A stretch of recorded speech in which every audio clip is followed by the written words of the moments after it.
नमस्कार, शुभ प्रभात, बहुत स्वागत है आपका। मैं हूं आपके साथ मनीषा चौधरी। आज न्यूज़ 24/7 देख रहे हैं आप। तो चलिए बुलेटिन में सबसे पहले बात कर लेते हैं मध्य प्रदेश की खबरों की। तो रीवा में आज 5वीं रीजनल इंडस्ट्री कॉन्क्लेव होने जा रही है, जिसकी तैयारी लगभग पूरी कर ली गई है। मंगलवार को कलेक्टर और अधिकारी मौके पर पहुंचे, जहां पर अधिकारियों को विशेष निर्देश दिया गया। आपको बता दें कि 16 से अधिक प्रमुख सरकारी और निजी विभाग अपने उत्पादों, सेवाओं और नीतियों को प्रदर्शित करेंगे। इसका उद्देश्य व्यापार को सरल बनाने के साथ ही निवेशकों और उद्यमियों के बीच संवाद को बढ़ावा देना है, जिससे कि औद्योगिक वातावरण को सुदृढ़ किया जा सके। इस कॉन्क्लेव के जरिए विंध्य क्षेत्र में औद्योगिक विकास को एक नई दिशा मिलेगी। इस मंच से व्यापार, पर्यटन विभाग और कृषि क्षेत्रों को सशक्त बनाने के लिए मजबूत कदम उठाए जाएंगे।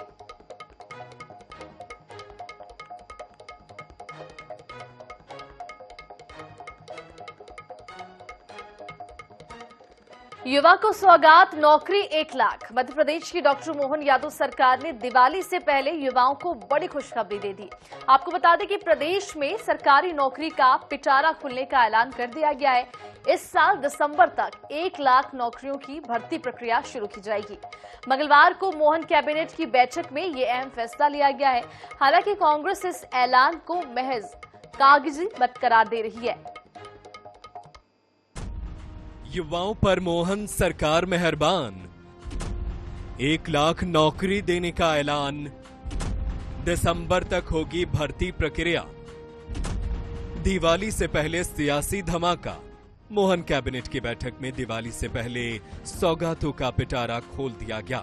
सरकार ने रोजगार, पेंशन, शिक्षा से लेकर किसानों को लेकर कई बड़े फैसले किए, जिसमें सबसे अहम 1 लाख नौकरियां निकालने का फैसला लिया गया। दिसंबर 2024 तक 1 लाख पदों पर भर्ती के लिए प्रक्रिया शुरू कर दी जाएगी। ये नौकरियां अलग अलग विभागों में होगी। पीएससी कर्मचारी चयन मंडल के माध्यम से भर्ती की प्रक्रिया शुरू होगी। 1 लाख पदों को भरने के फैसले में स्वास्थ्य विभाग के भी 7,900 पद शामिल हैं। ये पद 3 नए जिलों में जिला अस्पताल खोलने और 454 चिकित्सा संस्थाओं में रिक्त पदों की भर्ती के लिए तय किए गए हैं। सुखद सूचना है बेरोजगारी को दूर करने के लिए और सरकारी विभागों में काम को और बेहतर बनाने के लिए, क्योंकि मैन पावर की कमी विभागों के परफॉर्मेंस को प्रभावित करती है। इसलिए कैबिनेट ने समय समय पर कई पदों की स्वीकृतियां की हैं। उन स्वीकृतियों की भर्ती या तो पीएससी से होती है या कर्मचारी चयन मंडल से होती है।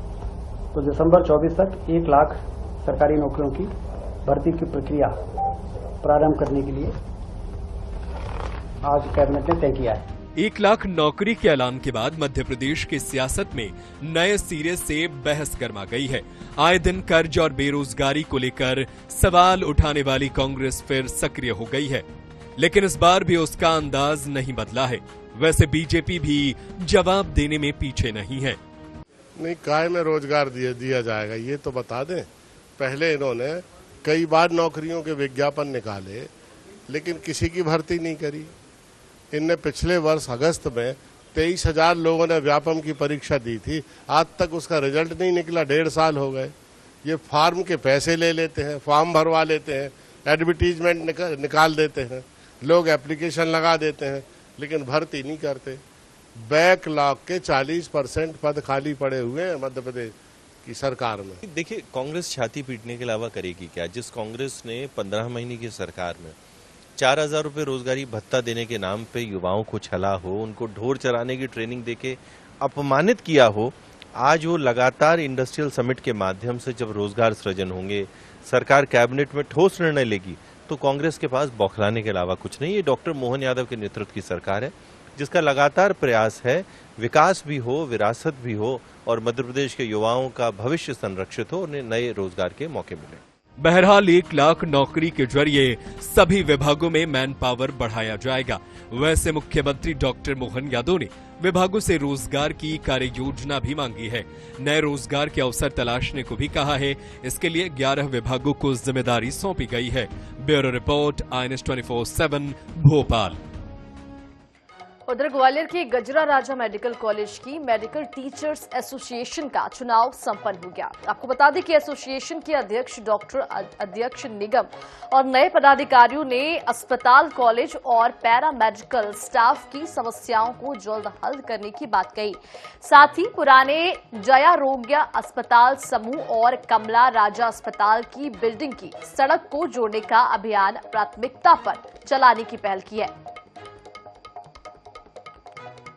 Madhya Pradesh progressive medical teacher association के साथ जो प्रदेश स्तर की इकाई है और उसका एमटीए की इकाई का गठन हुआ है यहाँ पर, इसमें एमटीए मेडिकल टीचर एसोसिएशन उसके अध्यक्ष चुने गए हैं डॉक्टर अक्षय निगम जी और अनुराग चौहान जी सेक्रेटरी हैं। बाकी सब पदाधिकारी यहाँ खड़े हुए हैं।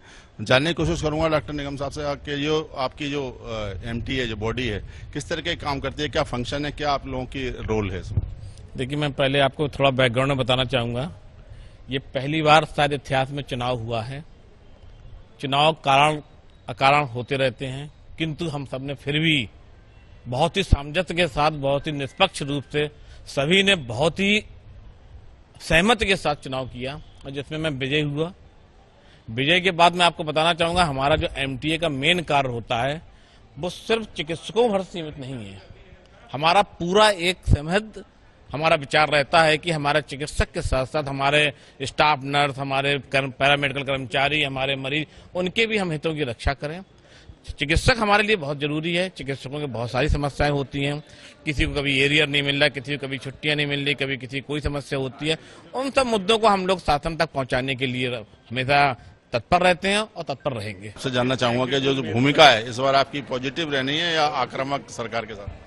नहीं, देखिए, मैं इस पे ये कहना चाहूँगा, हमारी जो संस्था है ये खासकर जो चिकित्सा शिक्षक हैं उनके ज्वलंत मुद्दे किस तरीके से हम शासन के सामने रखें और शासन से उनको करवाने में अपनी एक सेतु के रूप में, जो आपने सही शब्द हमें दिया, वो उसके रूप में अपनी भूमिका देखते हैं। ना तो मैं ये चाहता हूं कि हम आक्रामक हों, ना ही मैं ये चाहता हूं हम किसी के प्रति नेगेटिव सोच रखें।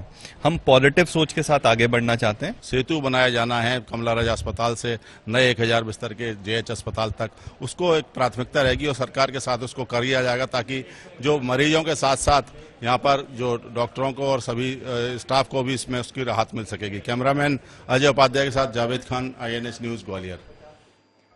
उधर बुधनी से रमाकांत भार्गव को टिकट दिए जाने के विरोध शुरू हो गया है। इसको लेकर मंगलवार को बैठक आयोजित की गई, जहां पर कार्यकर्ताओं ने रमाकांत भार्गव की टिकट बदलकर पूर्व विधायक राजेंद्र सिंह राजपूत को टिकट दिए जाने की मांग की है। इस दौरान पूर्व मंत्री रघुनाथ सिंह भाटी कार्यकर्ताओं को समझाते हुए नजर आए, वहीं राजेंद्र सिंह राजपूत की तारीफ भी करते नजर आए।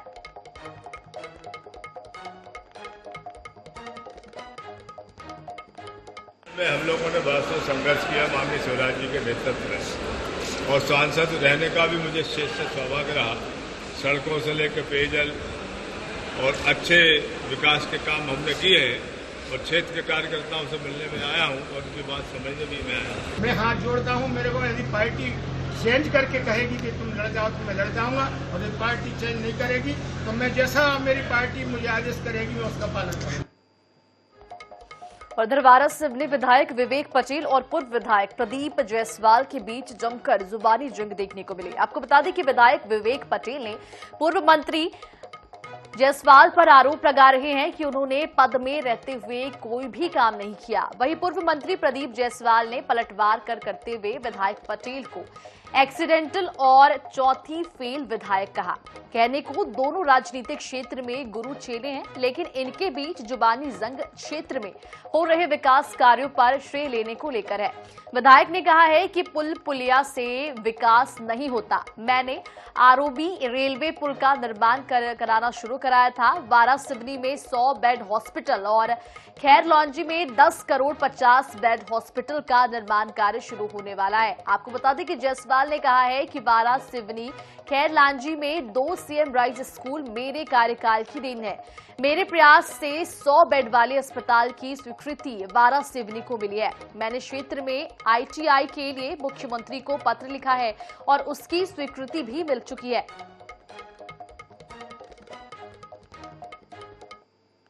जैसे हम विधायक बने, हमारे विधायक बने पश्चात 12 करोड़ रुपये आरओबी का काम शुरू हुआ और काम लगभग 25 करोड़ का है। घोटी धरना का पुल शुरू हुआ, गुलबर्गा नेटवर्क का पुल शुरू हुआ, मैदुरी जगह का पुल शुरू हुआ।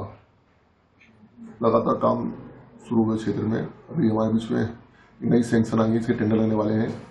जनता के वोट को अगर देखा जाए तो इतनी विपरीत परिस्थिति के बाद जो कि 15 दिन मैंने पहले बीजेपी ज्वाइन किया था और क्योंकि मैं मंत्री रह चुका हूँ, इसके कारण थोड़ा सा चुनाव में जैसे तैसे जनता के वोट से 46 वोट से मैं जीता हूँ। लेकिन जो वो पोस्टल बैलेट थे और जो पेंशन का प्रकरण के चलते 984 वोट से मैं हार गया चुनाव, तो उनकी उस अनुभव बताता है कि शिक्षा और स्वास्थ्य के बारे में बोलते हैं। मैं इसके पहले भी जवाब दे चुका हूँ। और उधर जबलपुर के फैक्ट्री में मंगलवार को जबरदस्त ब्लास्ट हो गया, जिसमें कि 2 लोगों की मौत हो गई है। वहीं कई लोग इस दौरान घायल हो गए हैं, जिनका इलाज फिलहाल जारी है। इधर मामले को लेकर कर्मचारी नेता ने खुलासा किया है।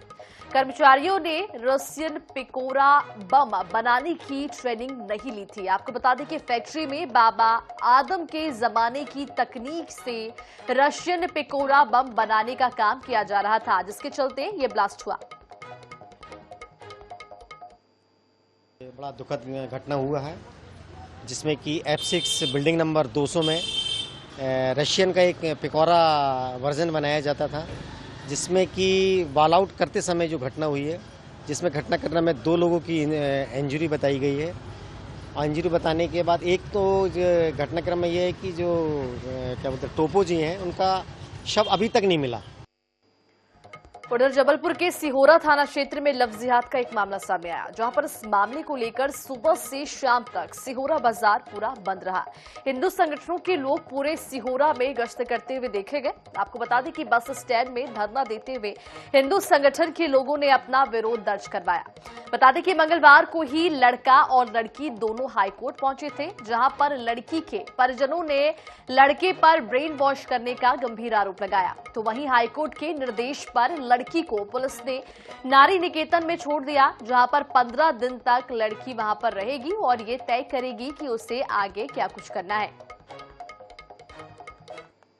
षड्यंत्र के रूप में पूरी तैयारी के साथ मेरी बालिका को मानसिक ब्रेन वॉश कर इस केस में उलझाया गया है और वो पूरी तरह से इस तरह की नहीं है।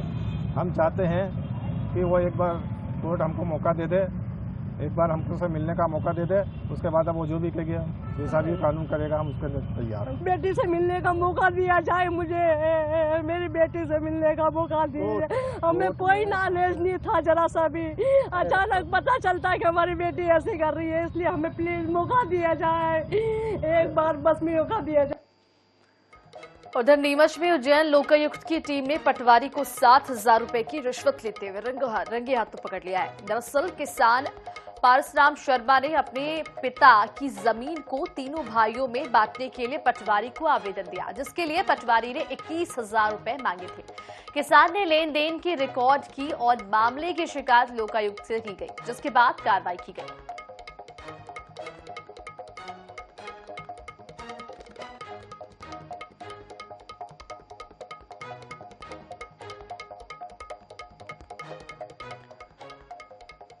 और उधर भोपाल के खजूरी सड़क थाना इलाके में मंगलवार को काले हिरण का शव मिला। मामले की सूचना मिलते ही वन विभाग की टीम मौके पर पहुंची और शव को पोस्टमार्टम करा के अंतिम संस्कार कर दिया गया। फिलहाल वन विभाग की टीम मामले की जांच पड़ताल कर रही है। वहीं मामले पर पशु चिकित्सा की उप संचालक ने कहा है कि 2-3 दिन में पीएम रिपोर्ट आ जाएगी। डॉक्टर की टीम को हिरण के गर्दन के पास चोट के निशान भी मिले हैं।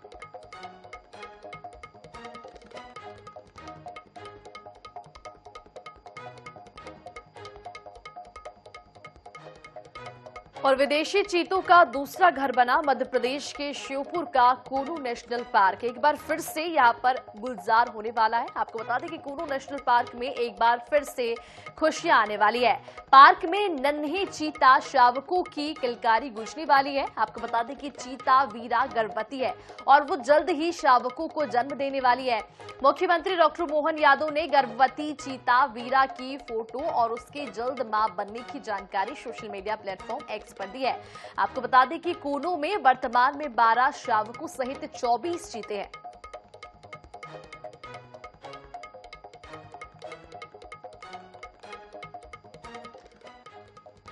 उधर इंदौर में एक दूध व्यवसायी ने भाजपा नगर उपाध्यक्ष कपिल सोलंकी पर धोखाधड़ी का गंभीर आरोप लगाया। आरोप है कि कपिल सोलंकी ने 2 करोड़ रुपए लिए थे, लेकिन अब रकम लौटाने से वो इनकार कर रहे हैं। दरअसल कपिल सोलंकी ने राजनीतिक जरूरत और सॉफ्टवेयर कंपनी में इन्वेस्ट करने के नाम से रुपए लिए थे और लिखित दस्तावेज के आधार पर खुद की और अपनी पत्नी के नाम पर 1 साल के लिए 2 करोड़ रुपए लिए थे। जब 1 साल बाद फरियादी ने कपिल से पैसे वापस मांगे तो उसने पैसे लौटाने से इनकार कर दिया। मामले में दस्तावेजों के आधार पर एमजी रोड पुलिस ने शिकायत दर्ज कर ली है। जांच पड़ताल जारी है।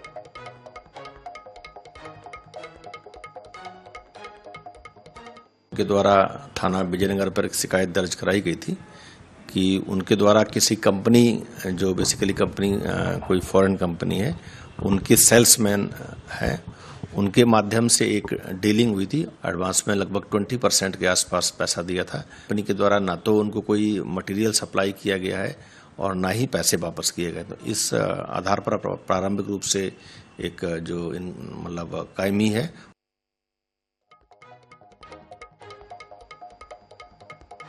और देश भर में लोग दिवाली के शुभ अवसर पर अपने घरों में रंग रोगन करते हैं, घरों के सामने रंगोली निकालते हैं। लेकिन मध्य प्रदेश के आटोल में कछालिया नाम के एक गांव ऐसा भी है जहां पर ना तो घरों में रंग रोगन किया जाता है और ना ही रंगोली निकाली जाती है।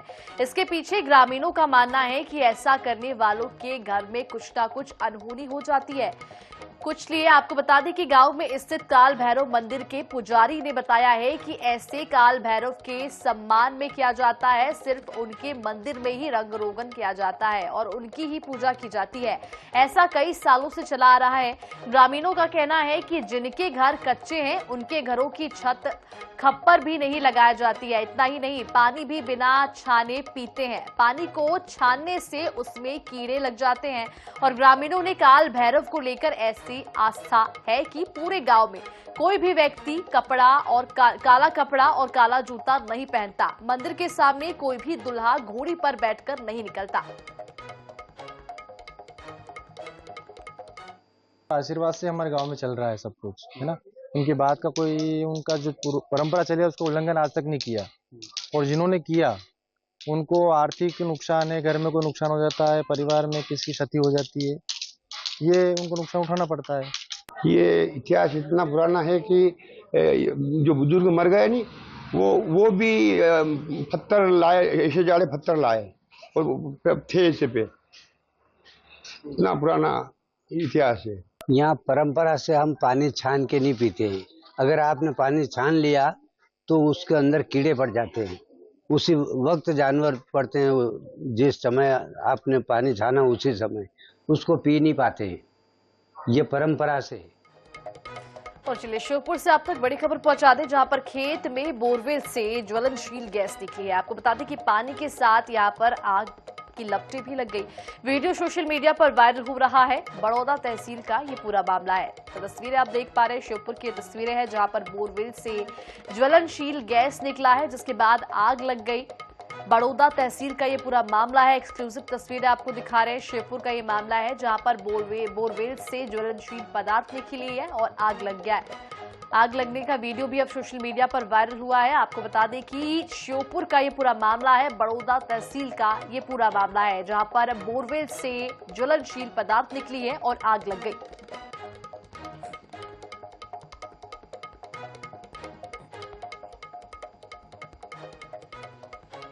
तो श्योपुर में खेत से लगे बोरवेल से ज्वलनशील पदार्थ निकली, जिसके बाद वहां पर आग लग गई। वीडियो भी सोशल मीडिया पर वायरल हुआ है।